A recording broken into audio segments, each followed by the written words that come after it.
Everybody, welcome back to another Micro Reflections for the 21st century. We're in week 9. I believe this is passage 27. And these passages, just as a reminder, were written during the weird new world of COVID, and they just resonate even more now. Every time I sit and read one of these, they have a different shift in my perspective, and that's probably from the set that I'm bringing to it, the set and setting, and what's going on in the world around me and at large and around all of us, really on a macro level. And then again in my internal environment, right? This inner disposition that we need to work on. I'm going to read here in a second. So if you like these readings, schedule a call with us to learn more about our 90-day journey back to you, which is our microdosing program to achieve new levels of self-awareness. It's a mentorship program as well that includes a free online community, weekly integration meetings that I host for an hour and teach some philosophical frameworks around microdosing and mindfulness and mental health recovery, and really how to absolve the three forces that are plaguing our collective society today that I see is anxiety, addiction, and depression, and they usually kind of all fit into the same container here. I'm going to have a sip of coffee. I love coffee. We'd love to hear from you, and for those of you that are listening to these on the regular, I salute you. Thank you so much. Appreciate it. And have really learned a lot from the people that do get on those calls, that are in the community, that come to the integration meetings. So it's a nice reciprocal interaction. And community is the active ingredient, as I always like to say. So work on your inner disposition. Isn't it tiring trying to rearrange external circumstances to satisfy your internal environment? I've talked a lot about that. You can see there's like some common themes in these readings. And just a little fun fact here. This was inspired from a lot of my work in recovery in the worldwide 12-step program. I remember back in my early journey, I'm like, why are we still talking about some of the same things? Why are we reading these same concepts, this preamble, this introduction? Oh, and it took me so long to understand that it's like tick, tick, tick, tick, tick, perspective shift, tick, tick, tick, tick, perspective shift, tick, tick, tick, add, that could be a cool techno song, perspective shift. Anyway, who likes music? So, rearranging these external circumstances to satisfy the internal environment. We talked about that a lot in identity politics. We talked a lot about that, about trying to have control, the illusion of control. Okay, the people, places, and things that we're trying to fit into a box, the fortifying, clutching, and gripping of things is simply just rearranging the external to satisfy an internal environment. It's not it, my friends. It's the other way around. Something will always be out of place with the master plan of the universe. Always. We need to learn how to accept people and places and things exactly as they are in this present moment, because absolutely nothing happens by mistake in the universe that we live in.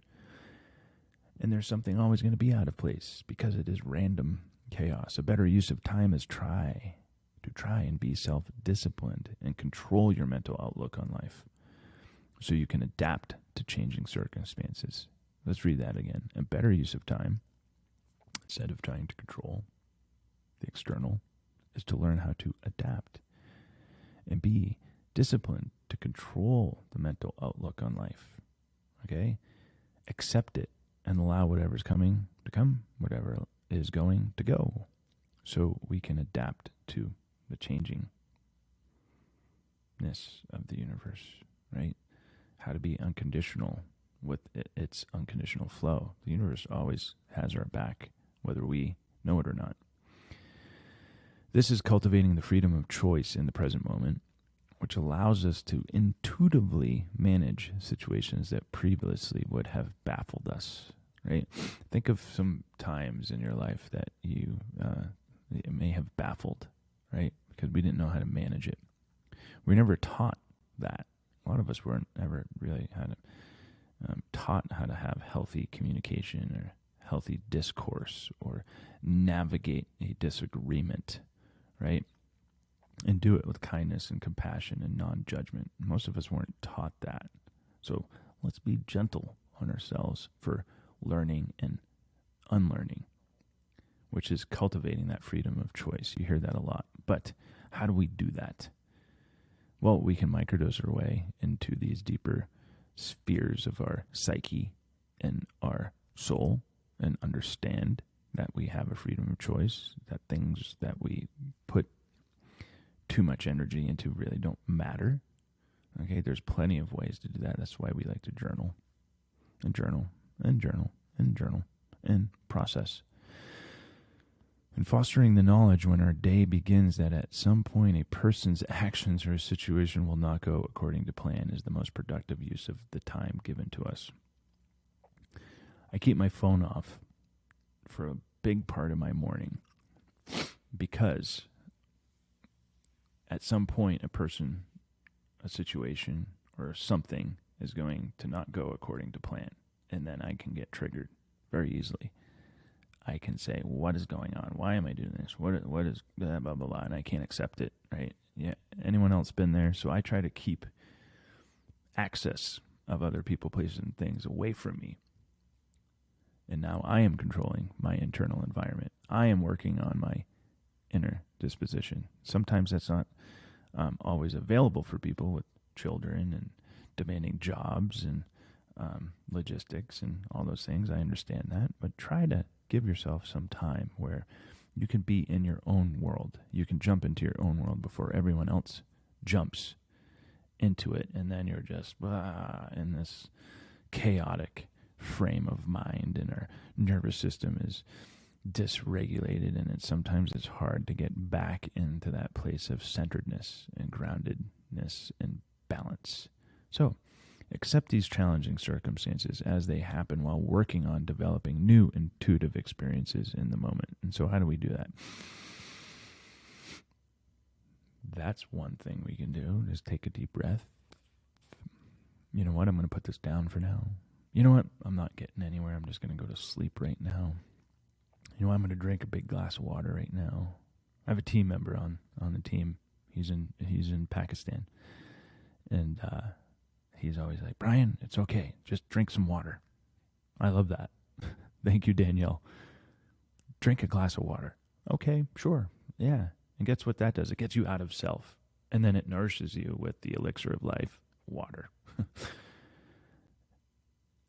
Let go of any reactive states of mind. That's basically what I just said. What's it do? It just gets us out of ourself, okay? And cultivates this practice of letting go of any reactive states of mind, for that is the unresolved past trying to repeat itself, right? This pattern of our past. If we let our triggers get a hold of us, right? If we let those things happen to us and we hold on to them and we clutch onto them, that's just the past that is unresolved, just repeating itself. So how do we identify that and see those patterns before they're happening? That's the trick. And if we get into them, into the cycle, how do we move out of them as fast as possible? How do we get out of them, accept it, and be like, dude, I did the best I could. I'm going to move on from that. But what did I learn in that experience?